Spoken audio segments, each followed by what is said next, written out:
It's 3+20 this Friday, 26 October 2018. We welcome you to your favorite program, Cultural Gathering. Thanks for joining us during these 60 minutes of the program, in which we will share pleasant moments and learn about the best music of all time. Thanks for your company. You listen to us through the 7:20 a.m. Municipal Radio. Tonight, as always, we have our interesting sessions, the question of the day, sharing, cultural curiosities, and some very, very important special guests. Among them, we had the pleasant participation of the singer of the moment, Helen Brito, and also Mr. Gabriel Cardona, who is coming to talk about a truly important issue that you are going to love. Listen to us here and now on Municipal Radio on 720 amplitude modulation, the conference and for the workshop of the new child that right now we are going to introduce. What do you think, Gabriel, if I introduce you to the people right now? Well, I think it's wonderful to seize on this opportunity. Very well. Thank you very much for being here. First of all, welcome to the program. You're going to see that you're going to like it, and more than anything, the people who are going to listen to us are the ones who are going to like it more, because we're going to talk about very interesting things. Do you know that we have already had the opening with Danko? Yes, that's right. And now we have promised, because last week our audience were saying that they loved the program. So now we are at the new child talks about Eternal Survivorship, the truth of God, and the reality of the UFO. And it is going to be the workshop conference that is going to take place at the address 6 December on Wilson Street in the Congope building. Congope building. So tell us something about the conference and what does this Eternal Survivorship mean? Well, thank you very much. I want to greet the whole audience in advance. I'm very happy to be here in Ecuador, bringing this message of eternal survivorship. What is the eternal survivorship? Well, actually, at this time, all the people are focused on how to survive this whole situation of what they call catastrophes around the world, right? In regard to all the manifestations of the planet and how nature is unleashing its forces through hurricanes, earthquakes, tsunamis, volcanoes, and this is shaking many countries that have been affected lately. Devastating cities, leaving thousands of people affected, and also this has been seen throughout history, which many people might think. It is certainly at this precise time that the intensity of this phenomena and also their frequency have increased. And something that all the listeners must know is that this was determined, and so it was announced by the different prophecies in which and with which I focus on to be able to deliver this information, because I have devoted myself to study the last 15 years of my life, all the prophetic content from which arises the need of understanding all the situation of the planet, and at the same time, this gives the hope of what the eternal survivorship is. That also I haven't defined it yet. This is the prelude to understand what is necessary to comprehend it. That is exactly the question I wanted to ask you. How is this eternal hope and how is it related to the religion? Because here in the title it says, the truth of God and the reality of the UFO. So maybe we're talking about a new type of religion or an induction to a dogma or a belief? Actually, the message I've been delivering to the people is exactly like this, for all the people. I am inviting people of all religions, people who believe in God, people who don't believe in God, atheists, and any set of beliefs are welcome to the conference, because this is a message for the whole planet and for all of humanity. God, according to culture, religion, or belief, and the cultural pattern of the place where a person is born is different. And that determines that I won't talk about something specific connected with any kind of religion at all. God, from the ancestral cultures of which we here in South America come from, has been considered as the driving force of creation and life, that is indeed the universe itself.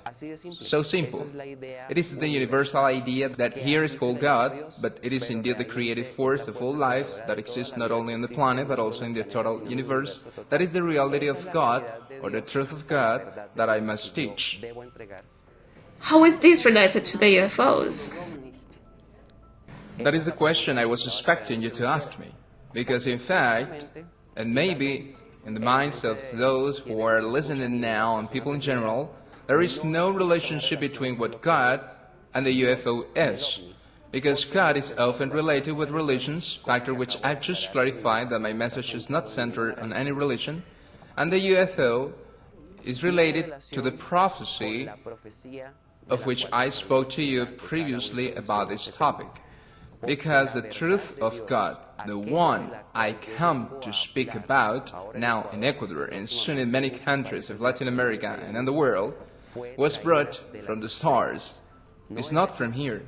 It's not an invention of any human being, of any author of the earth who can claim to be the architect or the mind behind what I am going to deliver as a prophecy and as a message of hope for humanity. What I am sharing is a message from the stars, a message that came as a prophecy and that is very well documented in numerous records that I will show at the conference. Why the new child? Well, it turns out that the knowledge, or rather what sustains all the information that I give, is the prophecy. The prophecy has been distorted by the media, the film, the popular belief, but there is no deep investigation of its content, and the people ignore the tremendous intelligence which with it has been written, and much more they ignore its origin, connecting it to religions and other that actually has no relationship in the beginning with them. But the prophecy is a knowledge that is not from this planet, and that's why I've come to speak about it. It has been transmitted in multiple ways, from multiple times in multiple places of the earth, and all of them converging a central point, a new birth of this humanity, of a fraction of it that manages to become aware. The new child is a prophecy of Benjamin Solari Parravicini, to whom several psychographics were dictated. He's an Argentinian artist that in the decade of 70s developed most of his prophecies, through prophecies with pictures and messages. The new child is one of them. This one has 13 prophecies that speak of its appearance, and they point out not to a child as such, an infant, but to a young man, a man in maturity who will teach knowledge of the stars, and I have decided to fulfill that prophecy because that is how the prophecy works. Alright, so the new child will be with us, indicating us that it is the rebirth of this human species that we have, and that is appearing now for a new era of life. It is exactly like that, because it's the man who fits to the time that is about to come after all this difficult situation of the planet and the world that is coming to take place. Those who become aware of this factor, that it's the new birth of man, will be the ones who remain. Is that what you mean when you talk about eternal survivorship? It's only a fraction of the eternal survivorship. Survivorship is not simple to survive a hecatomb. Therefore, the eternal survivorship corresponds to a prophecy, which is in the prophecy for the country of the north of the south, whose origin is also in the 70s, not of Parravicini, but a direct message of context of Pleiades with a man from Colombia called Enrique Castillo Rincon, who was simply mailman, depositary, or a bridge to transmit this message to the world. But the message doesn't belong to him, but to the brotherhood of the Pleiades, where the Eternal Father says in that prophecy, "Yes, my little children, the eternal survivorship exists. Indeed, it is when the thought believes in me, the soul recognizes me, and the spirit wishes me. Above any religious belief, beyond any culture or pattern or reasoning on this planet. It's when people reconnect with God within themselves without any kind of intermediaries.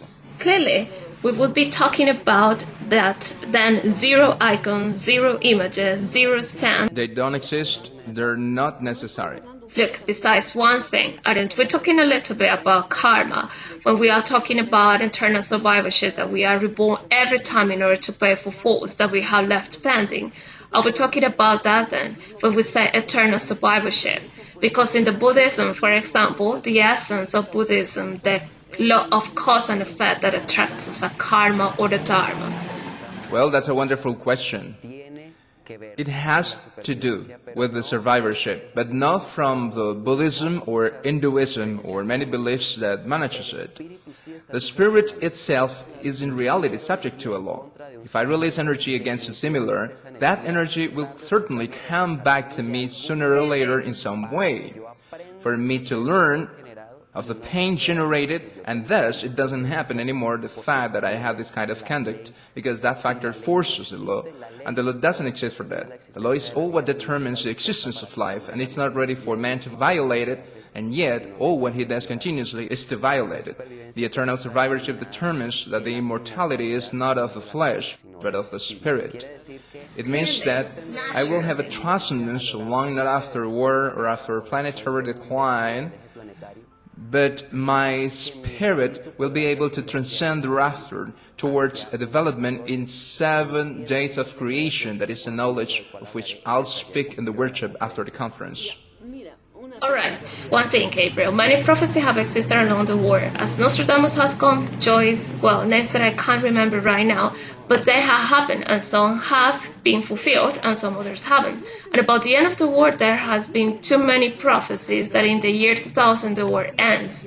Well, the prophecy of 2000 was terrible, frightening, and everybody was saying that from this time the computers are broken, the clocks are not working, and anyway, a lot of things that it hasn't been that way.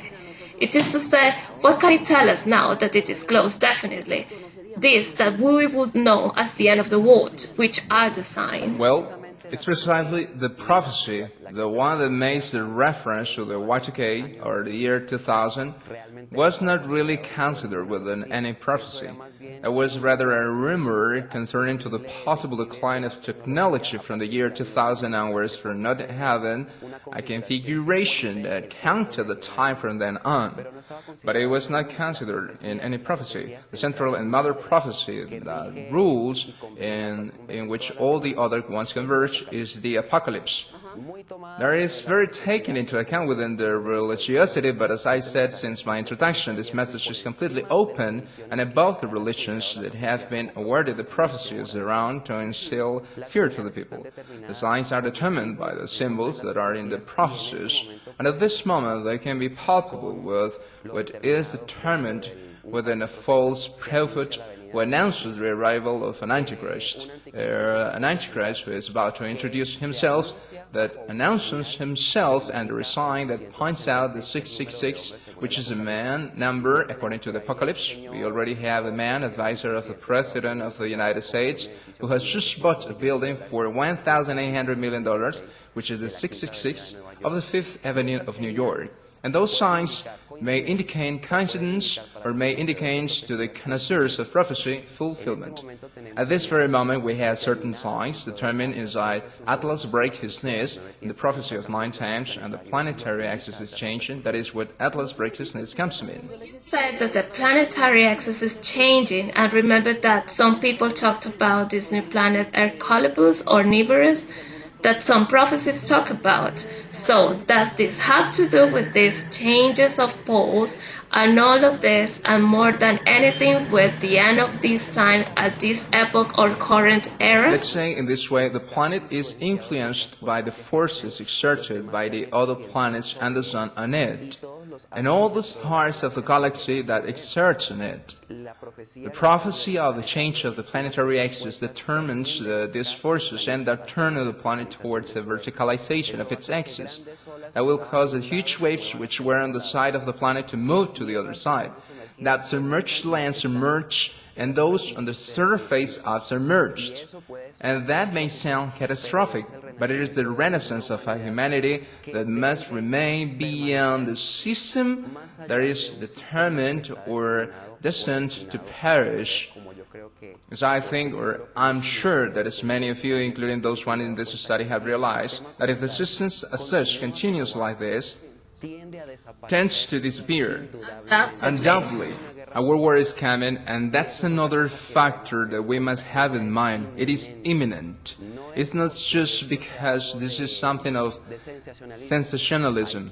There are 15 nuclear warheads safeguarded within the government, and China has many more that hasn't published. Those warheads are going to be launched at any moment, and the tensions between government and immaturity, because they rule with their emotions, sooner or later this will allow the war to trigger. So there are many things warning that we must be prepared for our survivorship process, which is spiritual, not material. Gabriel, but this is not the first time that posts will have been inverted and that life will have been ended here on Earth, and a few people will have survived, because that has already happened in previous times, and it is not the first time. I told you before that we are facing a world war, and in many times, but it seems that this about the world war was or is a sword of Damocles, that they have nailed us here in order to, I don't know, to scare us a little bit. How would you explain that? It's precisely here where the manifesto of the intelligence appeared for those who know how to listen, for those who understand. Before the logic, if there was a First World War with 9 million dead people around the world, a Second World War with over 70 million dead people around the world, how is it possible that the people disdain the possibility of a Third World War nowadays when there have been two horrible presidents, and with a destructive power even higher? Okay, now a very personal question. Where from and what source did you acquire this information from? Well, it's very important that you ask me that. I am a researcher since I am 20 years old of the subject of the prophecy, linked to a group that is beyond being simple amateurs in a very serious research process from the University of Valle, in which I graduated there in Colombia, in Valle del Cauca. Are part of the teamwork which has already become international are those who accompany me here, who were with you also in the previous interview. So, at a Latin American level, we have undertaken a plan to disseminate knowledge that we have found in a proved and verified and highly logical way within the prophecy, by breaking all the thresholds of religion, beliefs, and the fanaticism in which has been immersed. If we clear all that cloud of fanaticism these beliefs introduce, the prophecy can be understood. It hasn't been determined so that an exceptional person understands it or an interpreter or intermediary of God does it, but so that any human being who has a condition and wants to know the truth, study it, understand it, and share it, and this way he or she gives hope to humanity, since this is the aim of the prophecy. You are precisely talking about that all the things are approaching us to an end, to a frightening end, in which life would end here in the planet. Do you give an exact time when this may happen? I cannot give the accurate time because the prophecy gives no date. I know that before the answer I'm offering, many people might think, and what happened with the Mayan prophecy of December 21st, 2012? Exactly. There are certain dates that have been encrypted within the prophecy, but the fulfillment of the prophecy is not determined by the Gregorian calendar that rules our time, that in fact is manipulated. It is determined by the fulfillment of the signs that, for instance, when it is read in the Apocalypse 12:5 that a woman will give birth to a man child, and that it is a sign which appears in heaven, there's precisely a sign, literally. And on September 23rd, year 2017, there was a configuration of the stars that determined the Virgo constellation and all the stars to take position exactly as if this virgin that is the symbol, had 12 stars in the sign of revelation of his death, and the moon under his feet, and she was dressed in sun, which took place right in the center of that constellation. When everything is set up in an accurate manner, we understand that it is not a coincidence, but it is the fulfillment of a sign. It means that the birth of a new man on this planet is coming very promptly.